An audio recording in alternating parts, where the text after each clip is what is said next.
Hi, I'm Dan Costa, Editor-in-Chief of PCMag.com, and welcome to Fast Forward, where we have ongoing conversations about living in the future. We're recording today at Half Moon Bay, California at the Techonomy Conference. The birds are chirping, we're outdoors, and my guest is Nir Erez, the CEO and founder of Moovit.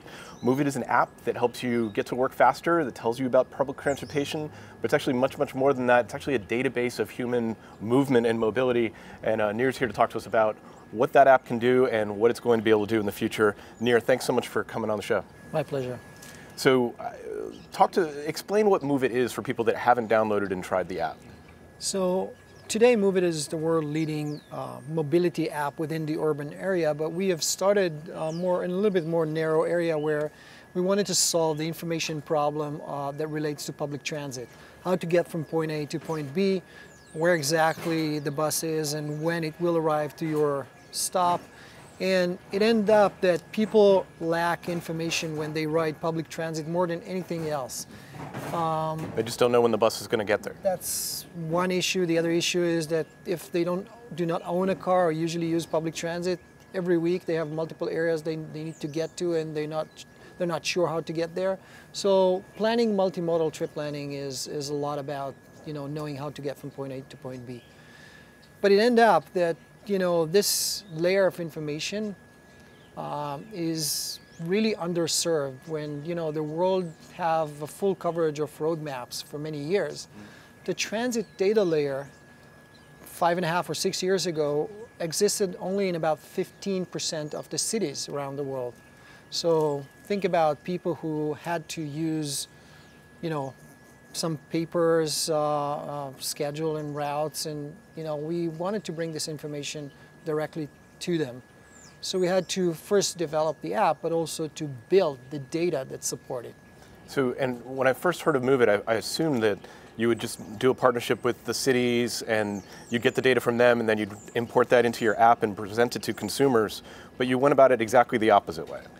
Yeah, for two different reasons. First reason, it was just not exist. I mean, till today, there are a lot of cities that doesn't have the information. If I would tell you that we had to build the data for Buenos Aires, Jakarta, or Istanbul, it's pretty amazing that today these cities doesn't have the data available. The other reason is that a lot of cities around the world figured out that this data is their property, they own it, they not necessarily were willing to share this. Both reasons drove us into the conclusion that we have to build this and never rely on external sources to get the information. And it ended up as the best thing that happened to us because we became the largest repository of transit data. And so you've got the app and your users actually provide the information to you. Yeah, so that story was really amazing. When we started and we opened the app in Tel Aviv, was our first city. Next city we were after was Madrid, and we figured out that 3 or 4 engineers had to work like 4 months just to build this. And I figured out that it's definitely not going to be scalable to do it this way. So my co-founder, Roy, who is like almost 20 years younger than me and way more naive, thought that why don't we just invite people to help us doing that, like Wikipedia. I was not very enthusiastic about that, and I never thought it would work, but I said, okay, try and do that. Eventually, it worked like magic. Out of more than 300 million people we have today on our app, about 1% volunteered to help us proactively.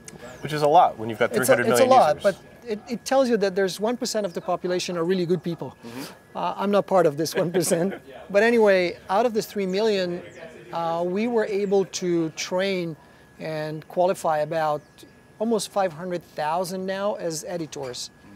Most of their work is focused on their local area. It's hyper-local, and they're not only building and setting up the data in their local area, but they're also maintaining the data. Transit data is very much alive. I mean, there's a lot of changes, constant changes in locations of bus stops and schedules and stuff like that. So they keep working with us as we move forward. So one of the things you've done, now that you have this data set, you are the provider that can then license it out and give it to other partners. You just did a big deal with Microsoft to be the transit data provider for Azure. What kind of applications is that going to enable? So I'm not sure I'm in a position to promote that in behalf of Microsoft, but Azure Maps is going to be a content service for any Azure users. And when we speak about Azure users, it's mainly developers that could consume this service on the Azure platform and develop whatever kind of applications they want with mapping and transit information. It can be travel company, or it can be a website of a restaurant that would like to guide people with transit to their restaurant. So any application that people would like to develop and will have to consume multimodal trip planning on top of Azure platform can be used Azure Maps, which the transit part of it is going to be provided by Moovit. Do you, so now that you've got this data and you couldn't go through the cities in the beginning, are cities coming to you and saying, hey, can we license that data? Can we use that data to improve our systems? That phenomena is growing every year. We're talking about hundreds of cities that are approaching us and do multiple things. First, they declare us as the official app of the city. We never ask for it, but as we cover everything in the city, it becomes obvious that we can become the official app of the city. The other thing they do is they promote us and help our growth. Moovit is growing 100% organically. We don't spend $1 on growth. We still add about 1 million new users every day, worldwide, of course. We support today more than 2,600 cities around the world, and we add a new city to our service every 15 hours. Wow. So 70% of these new cities are totally created by the community. So it means that they actually drives the direction of which city is going to be the next one that we're going to release our service in. That's fantastic. I mean, that's amazing that you're not paying for any growth, and yet you're adding 1 million users a day. Yeah, I mean, part of it is related to what you asked before. I mean, cities approached us. They see the value for the citizens, and they're promoting us on their website. They're actually putting huge logos on the buses with, Moovit logo, and people think that we pay a lot, but we don't. It's a service that everybody has an interest that it will be promoted. I mean, cities would like to try and resolve a lot of the congestions within the cities by reducing the number of cars getting into the city. So they try to promote as much as they can transit within their city. So we're a facilitator of this process, and it's always a win-win situation. So it strikes me that your user base, in a lot of ways, they're more passionate than the average app user. It's almost the difference between like a service like Waze and a service like Google Maps. Nobody loves Google Maps.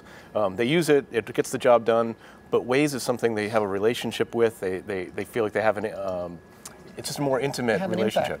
And I feel like Moovit has that same relationship with its users. Absolutely.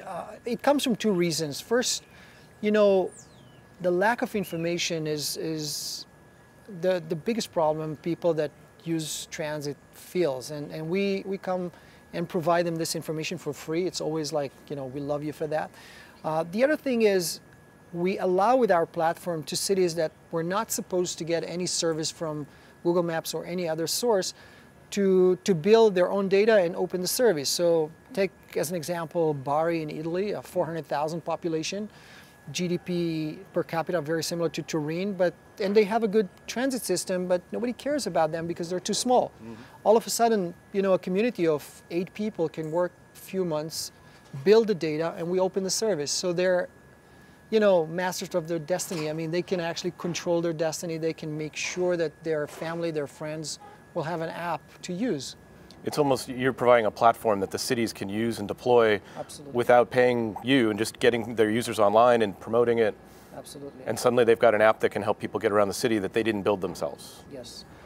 And as a result, I mean, today we collect about 4 billion data points, completely anonymously, by the way, from our users. We don't even store this raw data. We immediately aggregate it as statistical information.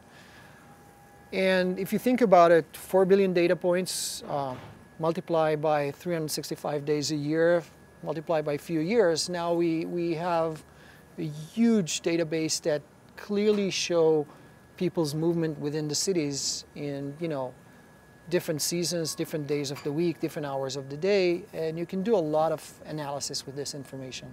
So I brought up Waze. Waze, of course, was acquired by Google. You can't beat them, buy them. Do you think that there's a purchase in the future of Moovit? Like, I could see why Google would want to have access to that data set.